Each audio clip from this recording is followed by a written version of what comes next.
The sharp sting of betrayal cut deeper than any words ever could. Clara sat frozen in her chair, staring at the email notification flashing on her screen. Her hands trembled as she reached for the mouse, clicking through to find the official company memo that would change everything. There it was, black and white, confirming what she'd just heard whispered through the office grapevine. Effective immediately, she was being reassigned to assist Nathan Whitmore, the CEO's son, while her position as senior project manager was being restructured. Her heart pounded against her ribcage as she replayed yesterday's meeting in her mind. She had presented the quarterly results, showcasing a 35% increase in departmental efficiency under her leadership.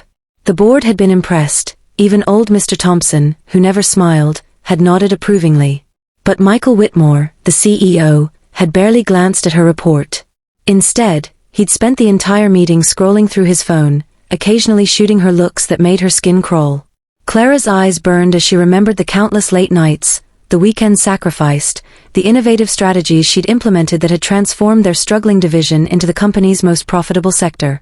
3 years of dedication, of proving herself in a male-dominated industry, of climbing the corporate ladder rung by painful rung, all reduced to coffee runs and calendar management for a 25-year-old whose only qualification was sharing DNA with the boss.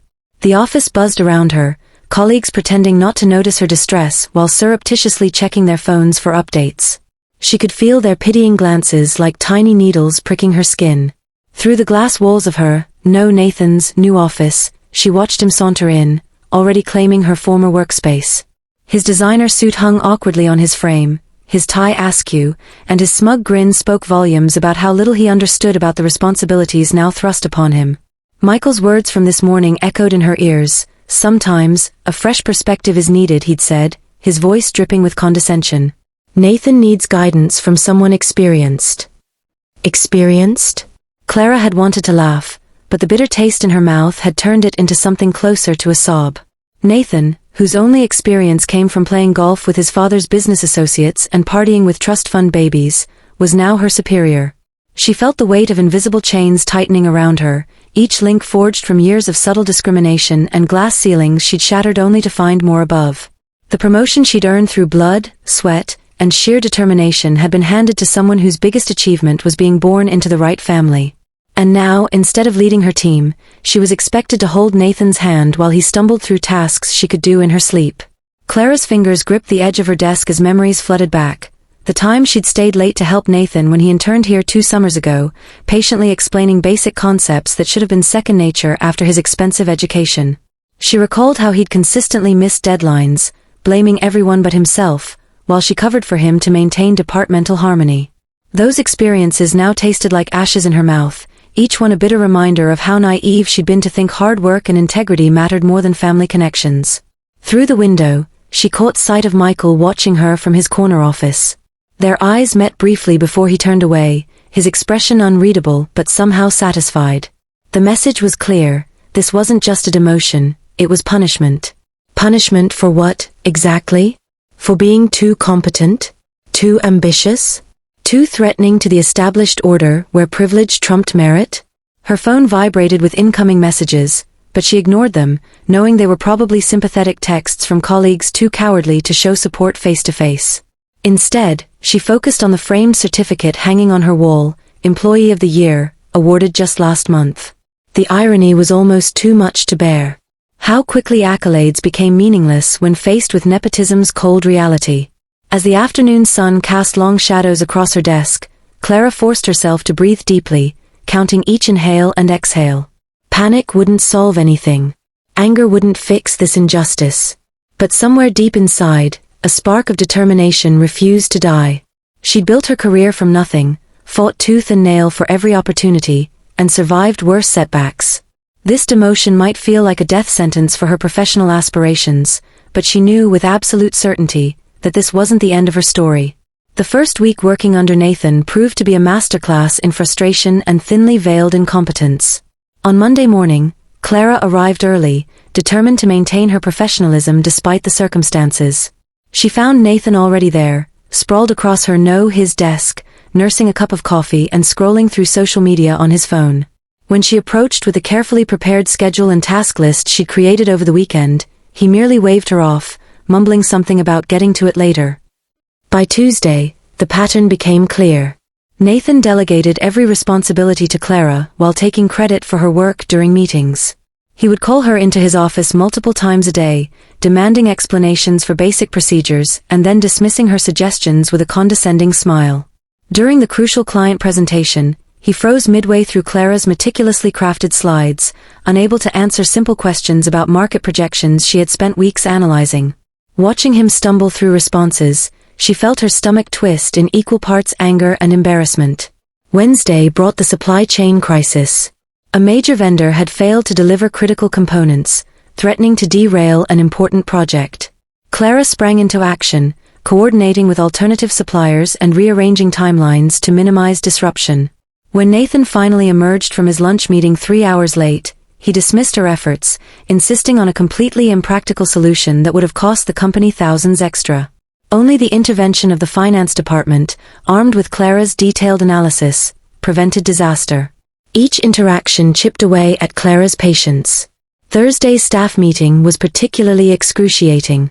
Nathan attempted to implement changes to the workflow that directly contradicted industry best practices.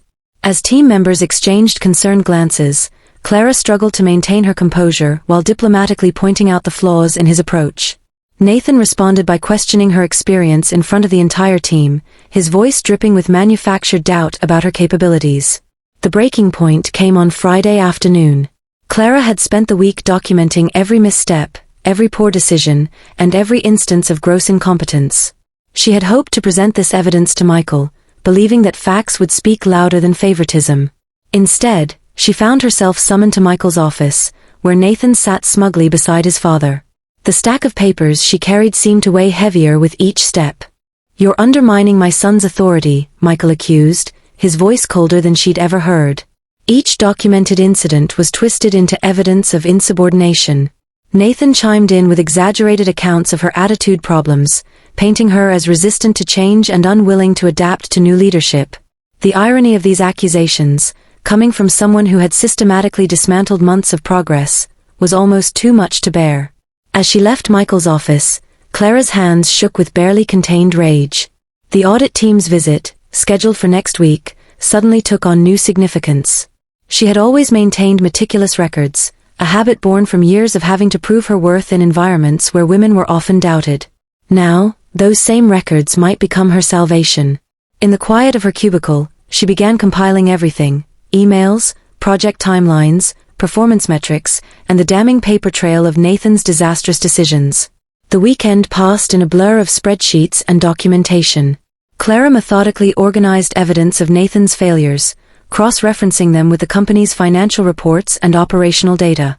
She discovered patterns that made her blood run cold, not just incompetence, but potentially illegal shortcuts and unethical business practices that Nathan had initiated without understanding their implications.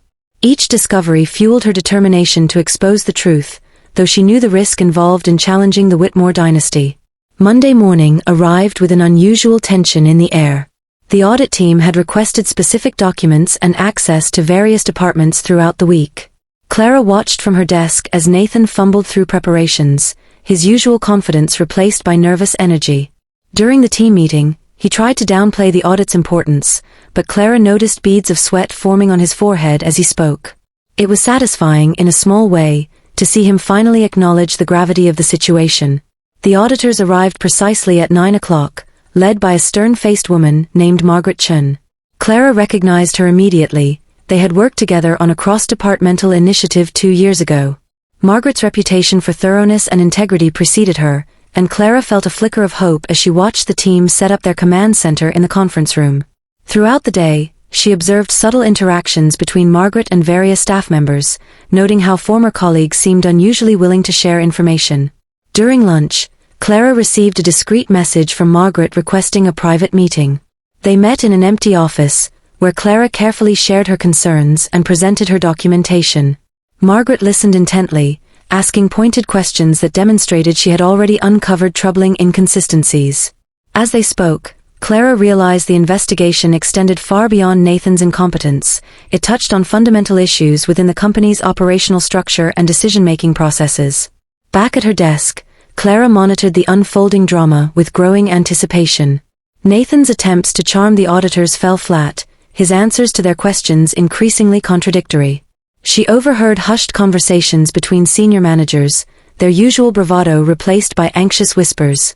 Files disappeared from shared drives only to reappear mysteriously altered, and several key personnel called in sick without explanation. The atmosphere grew increasingly tense, like the calm before a storm. Margaret's team worked methodically, following leads and verifying information with surgical precision. Clara noticed they spent considerable time reviewing financial transactions and procurement records, areas where Nathan had made significant changes since taking over. The young man's face grew paler with each passing day, his confident strut transforming into a nervous shuffle. Even Michael Whitmore seemed less certain, his usual commanding presence diminished as he hovered near the audit room, trying to gauge the investigation's direction. Throughout the week, Clara continued her dual role, supporting Nathan's facade of competence while quietly providing the audit team with crucial information. She documented every interaction, every attempt to manipulate data or influence outcomes. The weight of responsibility pressed heavily on her shoulders, but she found strength in the knowledge that justice might finally prevail. As Friday approached, the tension reached a breaking point, with rumors swirling about cancelled meetings and emergency board conferences. On Friday afternoon, the entire floor fell silent as Margaret Chen emerged from the conference room, flanked by two members of the audit team. Their faces revealed nothing, but the thickness of their document folders suggested substantial findings. Clara watched as they requested a meeting with Michael Whitmore, noting how Nathan's hands trembled as he followed them into his father's office. The door closed behind them, and for the first time in weeks, Clara allowed herself to breathe deeply, sensing that the truth was finally coming to light. The truth hit Clara like a freight train as she pieced together fragments of overheard conversations and glimpsed confidential documents left carelessly open on printers. What had started as Nathan's mere incompetence revealed itself to be part of a much larger web of corruption that stretched from the top floor down through every department. The audit team wasn't just investigating operational inefficiencies, they were uncovering a sophisticated scheme of embezzlement and kickbacks that had been bleeding the company dry for years. Every late-night spreadsheet review, every careful documentation of Nathan's mistakes, had unknowingly contributed to exposing a criminal enterprise. Clara realized with growing horror that her demotion hadn't been random punishment for her success, but a calculated move to position her where she could witness and document the younger Whitmore's involvement in the family's illicit activities. Michael Whitmore had used his son as both pawn and shield, laundering money through inflated vendor contracts and falsified expense reports that Nathan, in his arrogance, had believed were legitimate business practices. The deeper Clara delved into the evidence, the more she understood why Michael had targeted her specifically. Her reputation for meticulous record-keeping and ethical conduct made her the perfect witness, or the perfect scapegoat. The audit team's sudden interest in historical financial data aligned perfectly with periods when she had raised concerns about budget discrepancies, only to be dismissed or transferred to different projects. Each supposed dead end in her career had actually been a strategic maneuver to keep her away from discovering the full extent of the Whitmore's operations. What haunted Clara most was realizing how many people had been complicit in maintaining this facade. Colleagues she had trusted, mentors who had guided her career, even some members of the board, all had played their parts in this elaborate deception. The fresh perspective Michael had claimed to want from Nathan was actually a desperate attempt to cover tracks as regulatory scrutiny increased. Every inefficient process, every unnecessary expenditure, every questionable business practice she had tried to improve had been deliberately designed to mask illegal activities. The realization crystallized during a chance encounter in the archives, where she had been searching for older project files. Hidden among outdated training materials, she found a series of internal memos dating back 5 years. These documents revealed how Michael Whitmore had systematically promoted less competent individuals into key positions, creating layers of plausible deniability while concentrating power in the hands of a few trusted insiders. Her own career trajectory, the rapid promotions followed by equally swift demotions, the constant shuffling between departments, matched the pattern described in these memos. Talented employees were elevated just high enough to gain access to sensitive information, then marginalized before they could connect the dots.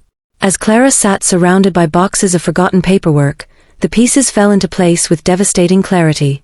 Her demotion wasn't just personal vengeance or casual nepotism, it was a calculated move in a game of corporate chess that had been playing out for years. The Whitmores had gambled on her loyalty being stronger than her ambition, betting that she would accept her fate rather than risk everything by speaking out. They had underestimated her determination and overlooked how their own system of control had inadvertently created the perfect witness against them.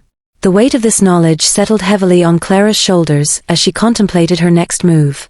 The audit team was close to uncovering everything, but she possessed the crucial context that could transform isolated incidents of misconduct into proof of systematic corruption.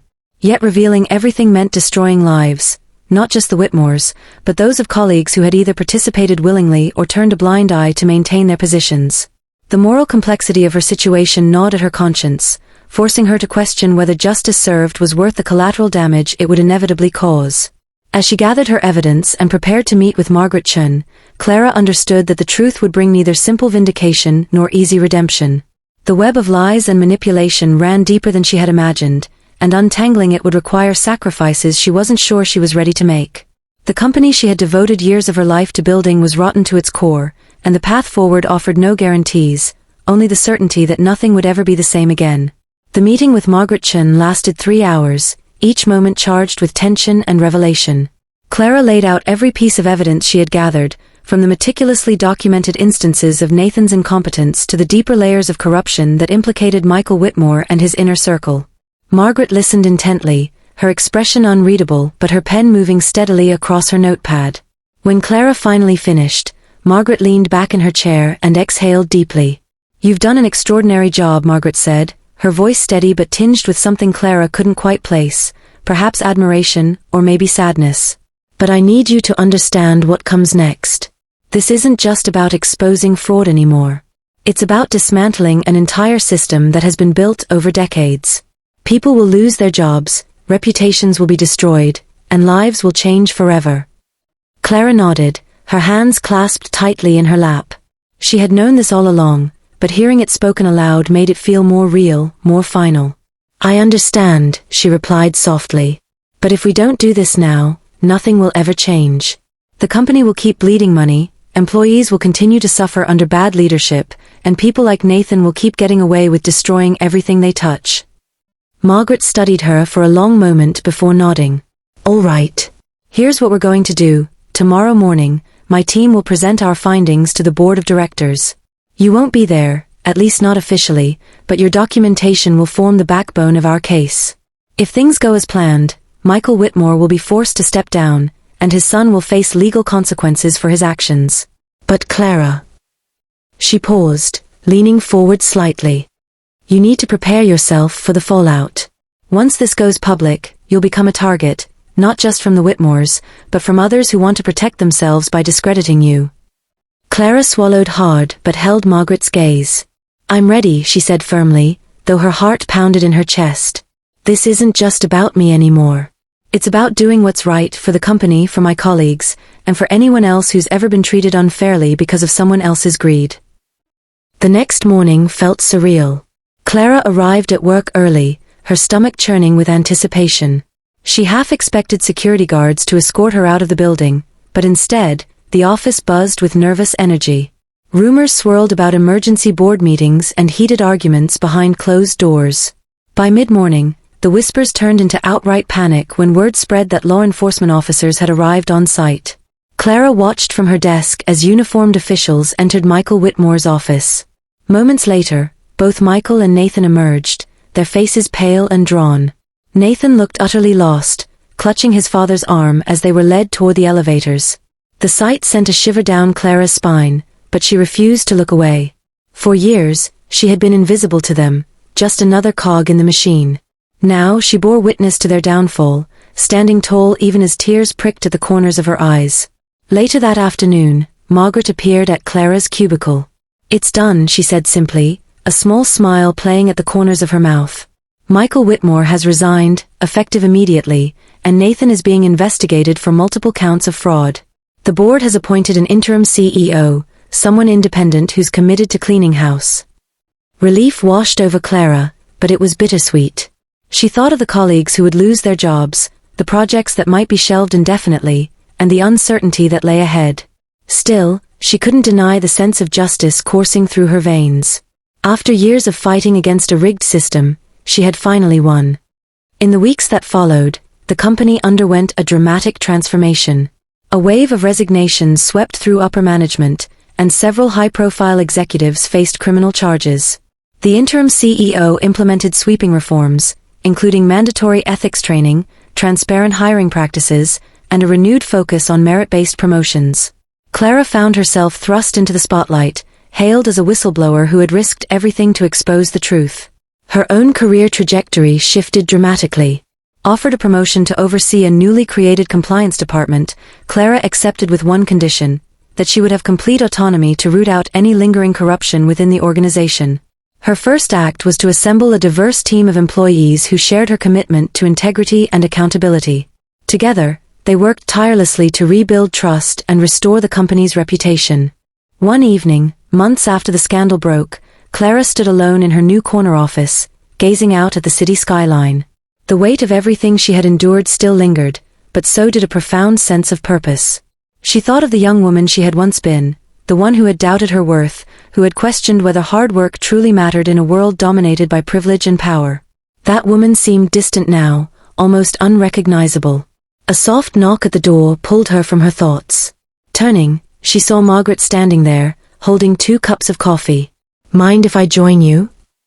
Margaret asked with a warm smile. Clara grinned and gestured for her to come in. "Of course. And thank you for everything." As they sat together, sipping their coffee and reflecting on how far they'd come, Clara realized something important. Justice wasn't just about punishing wrongdoing, it was about creating a future where such injustices couldn't happen again. And for the first time in a long time, she allowed herself to believe that such a future was possible. The road ahead wouldn't be easy, but Clara knew she was ready.